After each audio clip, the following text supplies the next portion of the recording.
Assalamualaikum warahmatullahi wabarakatuh. Alhamdulillah buat semua warga Pekalai Hulu noh. Hari ni insya-Allah kita nak ulas daripada seorang abang ni noh, dia komen dekat TikTok saya, akaun TikTok saya noh. Dia kata Pekalai Hulu ni pekan kecil tapi harga tak padan dengan pekan tu noh. Mungkin salah kedai dia pira lah. Kemudian ada satu abang tu jawab noh, dia abang kata ada tempat murah, bukan semua boleh pukul rata macam tu noh, ada tempat yang murah. Dia kita pergi kedai yang murah nasi khabur ni noh. Insya-Allah. Bila kita masuk bazar Ramadan kita akan jumpa nasi khabur ni dulu noh.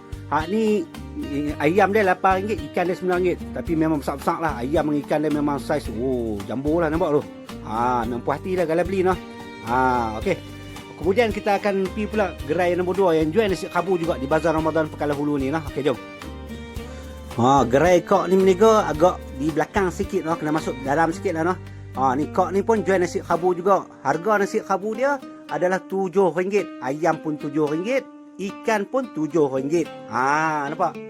Kira puas hati boleh lah. Boleh. Alhamdulillah boleh. Untuk makluman juga, kok ni kalau bulan-bulan biasa dia berniaga di Jalan Kuok Luar. Nampak ni? Ni jalan dia ni. Ni jalan alternatif nak ke Betung ni noh. Di sini juga adalah Taman Seroja. Tahu ke tak Taman Seroja kat mana?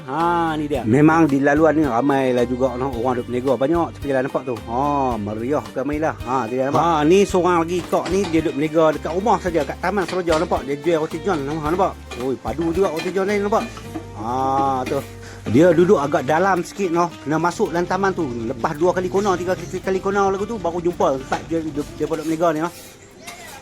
Dekat sini kami daripada Roti John Misai Station ni owner dia. Resepi roti john ni dari Melaka. So hampa boleh main dekat rumah nombor 20 Taman Seroja. Kami bagi depan rumah je. So nampak banner ni lah. Boleh kontak nombor ni kan? Betul. Okey. Tamam. Okey, terima kasih banyak nah. Alhamdulillah. Semoga dimurahkan rezeki insya-Allah. Amin. Okey, terima kasih. Assalamualaikum.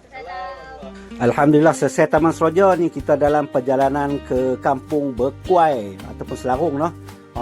Ada orang komen juga dia kata martabak di depan sekolah Berkuai sedap dan murah. Insya-Allah jom kita pergi ronda tengok macam mana keadaan di sana. Jom. Jalan dia pun kira selesa lah noh, tapi cuma agak ke dalam sikit. Ni Masjid Selarong. Jom masuk dalam sikit lagi dalam noh. Ni sekolah Berkuai noh. Sekolah Berkuai ni depa berniaga bawah ni noh. InsyaAllah boleh main. Walaupun agak dalam sikit, tapi Alhamdulillah dia berbaloi noh. Harga murtabak dia ni RM3.5 saja. Ayam pun sama, daging pun sama noh. Kira berbaloi lah kita main kot ni noh. Ni nombor telefon dia kita tinggal kat sini. Kalau di bulan biasa pun mereka ambil juga order, ambil tempahan juga noh. Boleh kontak nombor yang tertera ni. Alhamdulillah, ni antara destinasi yang kita sempat singgah noh. Alhamdulillah. Dan banyak lagi yang kita tak sempat singgah pun ada noh. Minta maaf lebih kurang noh, minta maaf lah. InsyaAllah ada rezeki kita sampai. Nampak tak ni? Pengkalan Hulu ataupun keruh kita ni kecil saja, bukan besar mana pun. Tengok aku tengok hang lagu tu lah. Kita bakat-bakat tengok lah.